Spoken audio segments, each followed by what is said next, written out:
Did this sex work affect your mental health in any way? Actually, nakaka-stress din siya. May mga iskandal ako na lumabas, tapos sinesend sa family ko, din nalaman ng family ko. Kumusta po? Sana ay nasa mabuti kayong kalagayan. I'm Pia Wurtzbach and welcome to Season 2 of Holding Space, Enabling a Safer Society. Holding Space, Enabling a Safer Society aims to continue normalizing discussions about mental health. This time around, we will give you more of the community's thoughts and experiences. For this episode, we will talk about HIV and sex work, mga topics na magkadikit at parehong hitik sa nilalaman. Mga topics na halos ayaw din pag-usapan ng ating mga kababayan, pero kailangan pag-usapan dahil nakakaapekto ito sa mental wellness ng mga taong nasa sentro ng mga usaping ito. Kaya naman, nagtanong-tanong kami sa iilan kung ano bang masasabi nila sa topic na to. Tara't panoorin natin.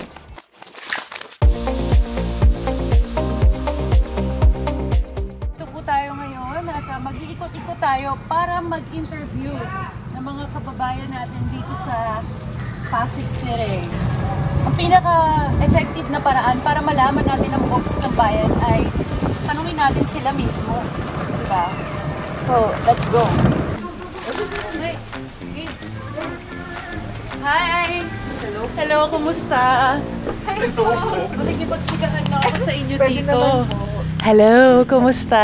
Okay lang po. Kumusta ang... Wait, sorry. Parang dati gino-joke lang po namin na gusto namin maging kayo. Nandito na ako. Nagkatotoo na. Ano ang alam nyo sa mga taong living with HIV o yung HIV mismo? What do you know about it? Na sobrang stigmatized kasi yung HIV. Maraming tao na hindi talaga alam yung maaga pa naman yung sakit. Sa kanila, mas nakakatakot yun kasi minsan hindi nila alam kung saan sila unang pupunta. In the Philippines, we're very religious country. Sex is a very big no-no. Parang nahihirapan sila mag-open up, especially if, hindi sila totally out. Lalo na sa family kasi minsan, doon talaga yung number one na tatakuhan mo if it's not your friends eh.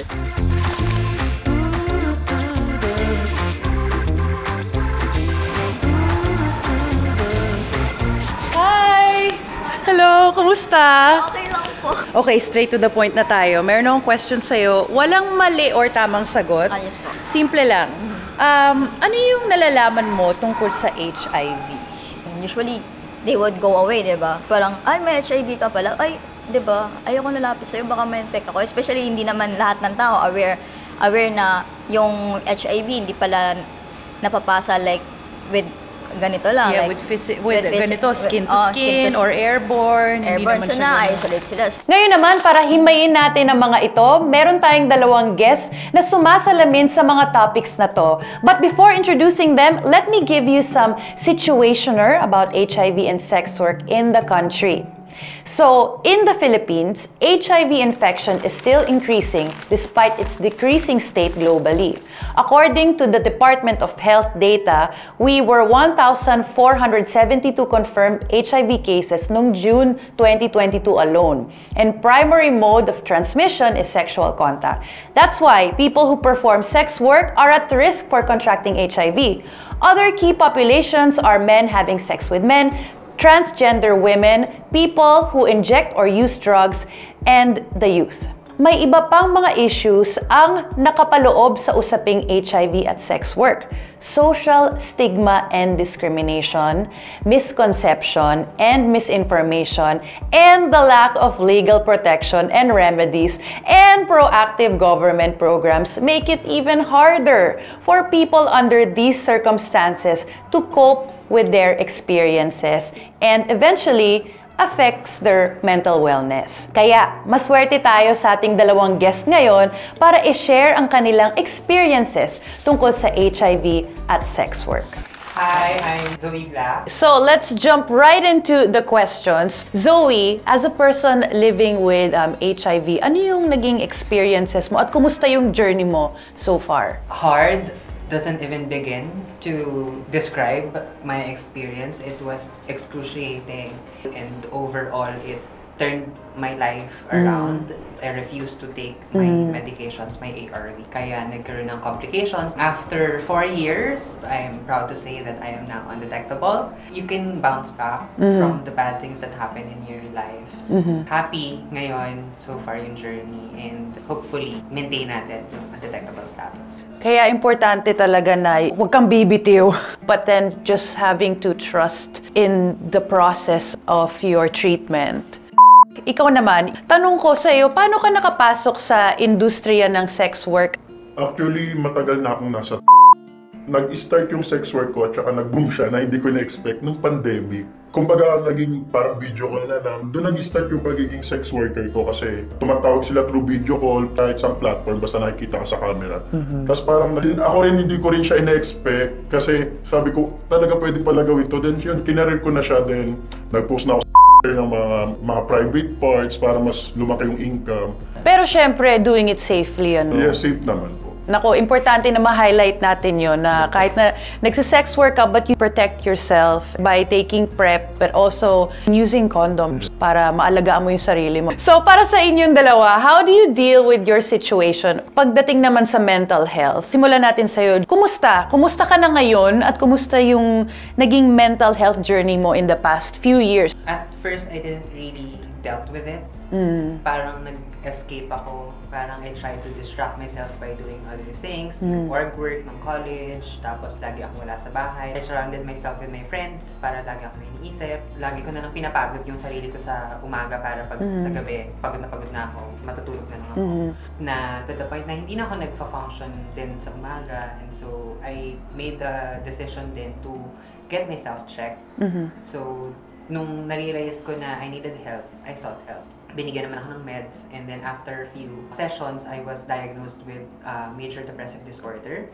Alam din naman ng doctor ko yung situation ko, and so nagpatong-patong siya na I wasn't able to tell my family. Parang ang konti lang ng support na na-receive ko. Yung pagiging undetectable ko, that really helped. And yun nga, being able to surround myself with people who really support me. Lagi ko yung sinasabi sa kanila na it took a village to get here. Yeah. Na you all brought me here sa point na ito kasi I couldn't have done it without them. Yeah. One thing that I always get pagka nagkukwento ko ng mental health sa mga social media pages ko is the question na saan kayo nakakuha ng tulong or ano yung naging switch na in your mind na sabi mo sa sarili mo na kailangan ko na maghanap ng professional, ng psychiatrist. So para sa'yo, was it somebody who suggested it? Was it your idea? Kanino ka lumapit? Paano nagsimula? The first time, parang pinagpipray ko na nakunin mo na ako, Lord.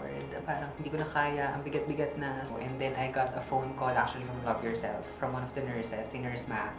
Hi, Nurse Mac. You saved my life. Ay! Parang divine intervention niya, tumawag siya na parang ready na yung medications mo na 1 pill a day. Oh. Tapos parang that gave me that, yung beacon of light. Oh. Hinahanap. May hope. May hope pala Oo. siya talaga. Kung kakapit ka lang talaga, hold on a little longer lang talaga. Ngayon naman, kumusta ka ngayon? Are you still seeing a professional every now and then? I'm in a better place Yeah, right okay. now na hindi ko na nafe-feel yung need to seek professional help. Okay. And then, tsaka nakukuha mo naman yung feeling of support through your peers, through your friends, to your family. Somehow, they also act like therapists, Yes. if you think Pretty about much. it. Sa'yo naman, did this sex work, I mean, I know it gave you financial relief, no? Kasi at the time of a pandemic, nakahanap ka ng racket. Oo nga eh. But then, did it affect your mental health in any way? Actually, nakaka-stress din siya pala. Habang nag-earn ka pala, mas nag-earn ka rin ng stress kasi may mga scandal ako na lumabas. Tapos sinisend sa family ko, din nalaman ng family ko.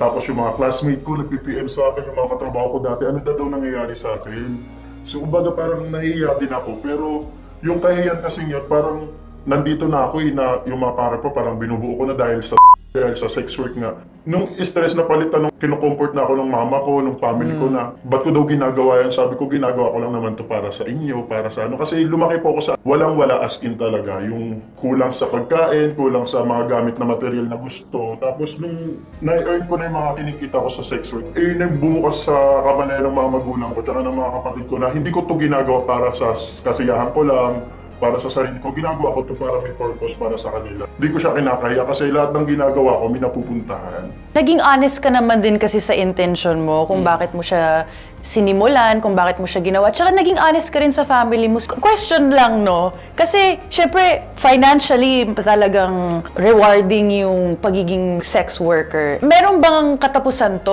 O, kasi narinig ko naman sa'yo na nakapagbuo ka ng business, nakapagtayo ka ng bahay.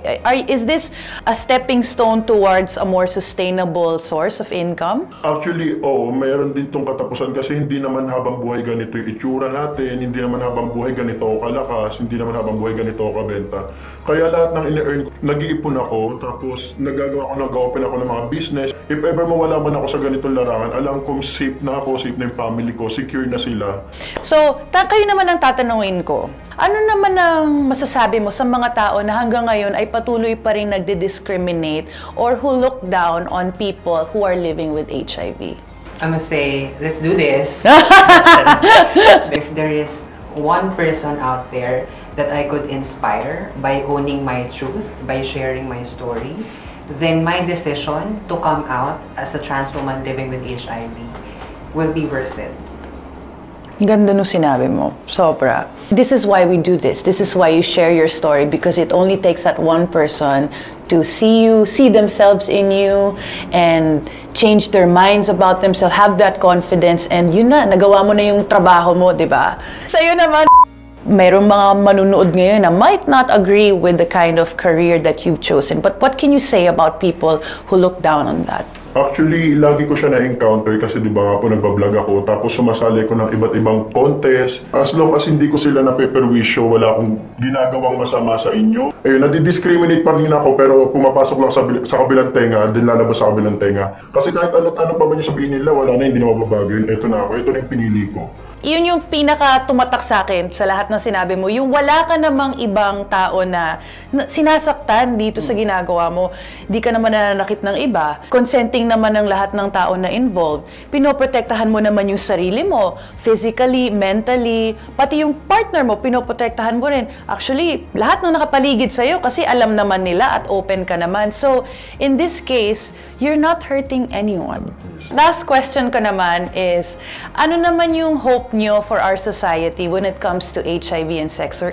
Alam naman natin na hindi legal talaga yung sex work dito sa Pilipinas, just like other country. Kumbaga yung sex work hindi siya panghabang buhay. Ito lang yung nagbibigay sa'yo ng chance para makakamit mo yung goal mo in life, maka-earn ka ng money, makaipon ka, then maging financially stable ka, pati yung family mo. Zoe, sa'yo naman, anong hope mo for the future na when it comes to people living with HIV dito sa Pilipinas? Hope is zero stigma. No? Kasi HIV doesn't really kill people. Stigma and discrimination does. People living with HIV are incredibly strong, and that strength is something that we should never try to hide. And it's high time that we channel all of our efforts into ending the stigma. Beauty queen ka talaga, Mars. Talagang... Well, thank you very much for that wonderful answer. At I'm sure maraming natutunan ng mga viewers natin sa inyong dalawa. And sa honesty nyo rin, maraming salamat. We've just heard the voices of people who are directly affected by the intersectional issues concerning HIV and sex work. And what I realized is marami-rami pa tayong kailangang malaman, maintindihan at gawin tungkol sa usaping HIV at sex work dito sa Pilipinas. Sana patuloy nating pag-usapan ito para mas maprotektahan natin ang ating mga kapwa at mapanatili ang kanilang mental wellness sa kabila ng hamon na kinakaharap nila. At gusto ko lang sabihin na sa mundong hindi perpekto, nandito kami para damayan ka. At dito, nagtatapos ang unang episode sa ating Season 2 ng Holding Space Enabling a Safer Society. Muli, maraming salamat sa team ng Flourish by Love Yourself at Mental Health PH with special thanks to Alright Studios para sa pagbibigay ng muka sa ating mga kwentong malimit nating itinatago ngunit kailangang maintindihan para sa ikabubuti ng nakararami. See you in the next episode. Again, this is Pia Wurtzbach saying that Holding Space will continue to be here for you to enable a safer society for everyone. Mwah.